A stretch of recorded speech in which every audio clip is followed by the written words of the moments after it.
xibaar yu wér te wóor ca tàng-tàng ba abonnez-vous pour ngeen di mën di jot suñuy vidéo.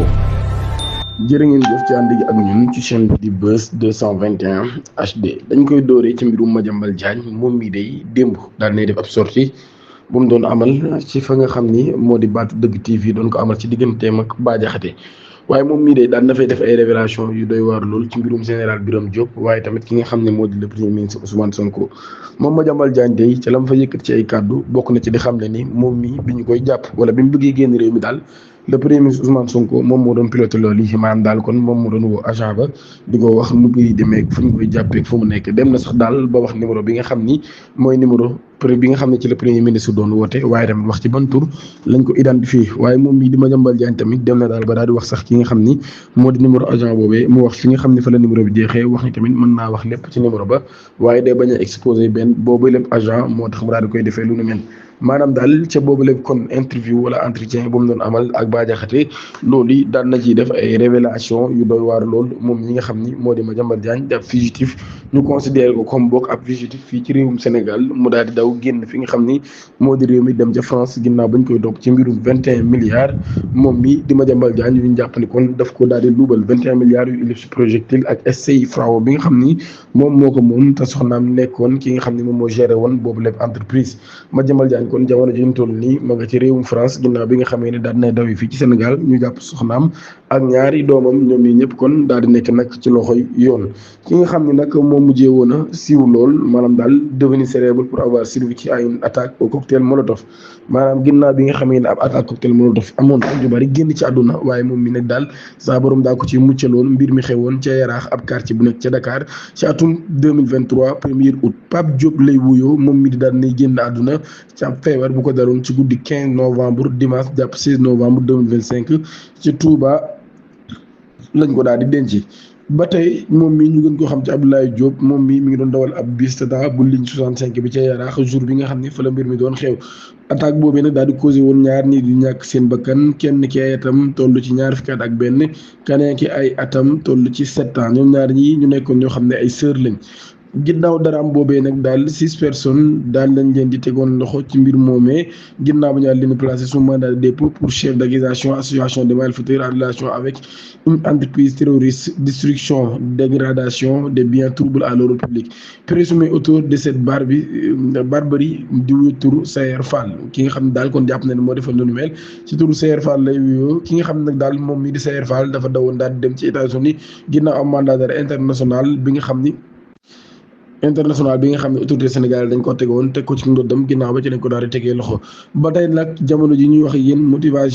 les motivations exactes derrière l'attaque du cocktail molotov ba tey kenn xamu ko maanaam daal kon li tax ñu daal di defoon yooyu ñu daal di taaloon boobu lépp bi seeraax ba tey kenn xamul la moo tax ñu daal di koy taal waaye nag buñ sukkandikoo ci sànq enquêteurs yi dafa mel nag daal attaque bi dafa lié woon ab conflit d'intérêt entre le propriétaire de la ligne 65 ak ab groupe de jeunes du quartier de Yaraax ci crise de confiance bi nga xam ne mooy secouer actuellement le pouvoir exécutif acteurs politiques yi nag daal ku ci nekk ci ñoom mi ngi jël position ci mbirum parti patriote africain du Sénégal pour le travail et l'équité et la fraternité Pastef Fadilou Keita moom mii day daal dina jël position ngir leader bi di Ousmane Sonko ca publication bu mu def ci page Facebook am dimanche le directeur général de la Caisse des dépôts et de la consignation CDC daal na exprimer sa désapprobation aux actes posés par l'ancien premier ministre Aminata Touré qui a été mandaté par le président Bassirou Diomaye Diakhar Faye ngir nag daal jéem a restructurer coalition Diomaye président bi contre l'avis d'Ousmane Sonko ngir Fadilou Keita nag daal réponse politique bi nga xam ne acte bi nga xam ne Mimi Touré mi ngi def ay acte li war a nekk réponse politique bi loolu nag daal dañ ko war a def li nga xam ne moo di section communale yu Pastef bi ak l'ensemble des responsables du parti militant dans l'édit coordination ministre DG député ba tey cadre parti Pastef bi mi ngi xam ne nag daal ay divergence mën naa am waaye nag daal loolu yëpp nag waru tax ay inquisition di am comme celle d'Aminata Touré ancienne collaboratrice de Macky Sall ne saurait être tolérée. C'est pourquoi il invite tous les patriotes à agir avec force et détermination pour préparer la candidature d'Ousmane Sonko à la présidentielle 2029 dont les résultats s'annonceront avec les résultats des locales municipales 2017. Association des ressortissants des Sil Bliss de Casamance Sud daan nañu organiser dimanche 16 novembre 2025 en marche pacifique. Manifestation boobee nag daal li amaloon rek mooy ngir ñu daal di leeral génnuk àdduna l'adjudant chef de la gendarmerie nationale Didier Badji et sergent Fulbert Sambou ñu daal di génn àdduna le 18 novembre 2025. situation boobee la sœur de l'épouse de Didier Badji Aminata Diouf daal nay jël kàddu ci loolee ngir dénoncé nag daal moom mi li mu jàpp ne ab assassinat la, waaye nag daal dem na sax lu gën a sori. moom mii nag daal na jàpp ni la mort de sa devante sœur Daba Diouf n'était pas naturel, maanaam génn ko àdduna kon sœuram bii di Daba Diouf nekkul génn àdduna goo xam lu naturel la. moom mii nag daal na jàpp ni ki nga xam ne nekkoon na jabaru Didier Badji dañ koo daal di faat, te ñi nga xam ne ñoo faat Didier Badji ñoom ñi ñoo ko daal di faat. Aminata Diouf loolu la daal di xam ne neen nag daal seul tort bi nga xam ne moom lay jox sœuram il a été de demander que la lumière soit faite sur la disparition des papas et ses enfants. maam daal kon tort bi nga xam ne def na ko du dara lu dul rek doon wax na yoon daal di wane liggéeyam ci génn àdduna ñi nga xam daal nañuy génn àdduna. ba tey moom mii nag daal mi ngi attaqué général Moussa Fall bi nga xam ne daal jàpp na ni moom mii sœuram daan na koy bindoon. sërëm daan na koy bindoon ngir xam ne daal fan la mbir yi toll ci génn àdduna ak jëkkëram, mais moom mi musu koo jox benn réponse ba jamono ji ñuy wax ak yéen. communiqué bu procureur Amadou Diouf bi nag annoncé la disparition des deux hommes n'a pas aussi échappé aux attaques de la belle-sœur de Didier Badji. sœuru soxna Didier Badji bii nag daal moom mi daal nay xam ne ba tey moom mii da doon traité communiqué bu procureur bi jàpp ni communiqué boobee lam ci doon wax dara du ci dëgg, waaye lu pratique la ndax jàpp na nag daal yi dafa am ay incohérences yu bëree bëri yu am ci note bi nga xam ni Amadou Diouf nekkoon procureur ci jamono boobee daan na koy génne woon. mu ni la preuve, il nous a parlé de samedi 19 novembre, mais moi je lui posé la question à savoir où est passé Didier Badji le vendredi 18 novembre depuis 12h21. mun nag daal dafa waroon tontu ci boobu lépp question ndax laaj na ko fan la Didier Badji nekk vendredi 18 novembre bi midi 21 jotee. loolu yi daal di xamle ci question boobee nag daal mu ni dañoo bëgg xam lan moo tax différence daal di am ci disparition bu Didier Badji bi. loolu yi la daal di xamle moom mi nga xam ne nag sœur la ci soxna Didier Badji. Abdou Nguer de depuis mu génn prison ba tey 12 novembre moom chroniqueur bii nag daal ay demande d'interview yu bëree bëri lay jot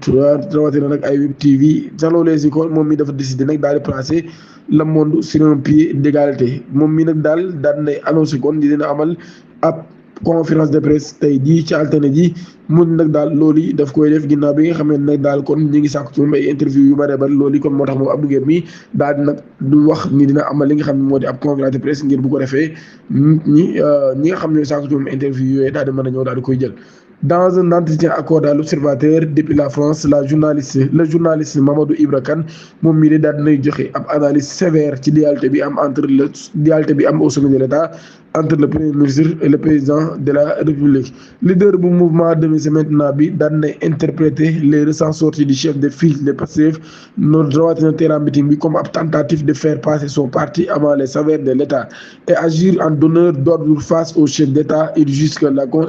que constitutionnellement, le Premier ministre serait le grand perdant dans ce duel, le président étant la clé voûte des institutions. L'interlocuteur du quotidien du groupe Futurs Médias reproche également à Sonko d'envoyer des mauvais messages qui fragilisent le pays. Il cite notamment le blocage économique dû au revis avisé des restructures, la dette sénégalaise malgré les négociations en cours avec l'FMI, constituant un mauvais signal pour les partenaires et les citoyens. La priorité donne à sa casquette de chef de parti plutôt qu'aux solutions économiques urgentes et l'adopter à une stratégie de bouc émissaire. loolu kon la Mamadou Ibra Kane daal di xamle wax daal ci ak ñàkk d'accord am ak Ousmane Sonko ndax jàpp na di signal ba muy joxe moom di signal bu baax moom Ousmane Sonko mii te dafa mel ni bëgg a nekk koo xam day jox ndigal le président ba ba tamit di ko défier ci ay terrain meeting ba nga xam ni doon na ko amal moo tax daal mu jàpp ne loolu dañuy exposer Sénégal te baaxul benn yoon ci réew mi di joxe dig daje ba ëllëg incha allah ci yeneen i xibaar.